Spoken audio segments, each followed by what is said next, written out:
Saudi প্রতিরক্ষা মন্ত্রী Prince Khalid বিন সালমান বিন আব্দুল আজিজের সঙ্গে ফোনালাপ করেছেন ইরানের সশস্ত্র বাহিনীর প্রধান major general Abdur Rahim মুসাবি।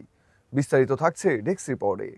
Saudi প্রতিরক্ষা মন্ত্রী প্রিন্স খালিদ বিন সালমান বিন আব্দুল আজিজের সঙ্গে ফোনালাপ করেছে ইরানের সশস্ত্র বাহিনীর প্রধান মেজর জেনারেল আব্দুর রহিম মুসাবি। রোববার সৌদি আরবের সরকারি সূত্রে বরাতে এক প্রতিবেদনে এই তথ্য জানিয়েছে বার্তা সংস্থা মেহের।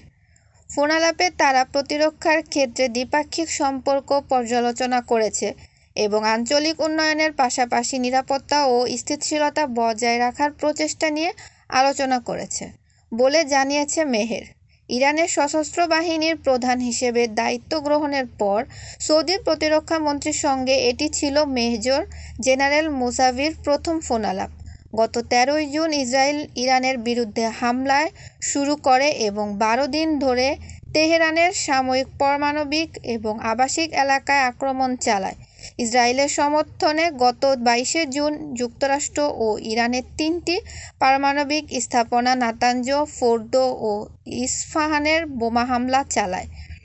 এদিকে ইসরায়েল হামলার পরপর ইরানের সামরিক বাহিনীর পাল্টা জবাবে শক্তিশালী হামলা চালায়, যার ফলে ইসরায়েলি শহরগুলোতে ব্যাপক ক্ষয়ক্ষতি হয়। এরপর 24 জুন মার্কিন প্রেসিডেন্ট ডোনাল্ড ট্রাম্পের মধ্যস্থায় দুদেশের মধ্যে 12 দিন ধরে চলা যুদ্ধের অবসান ঘটে।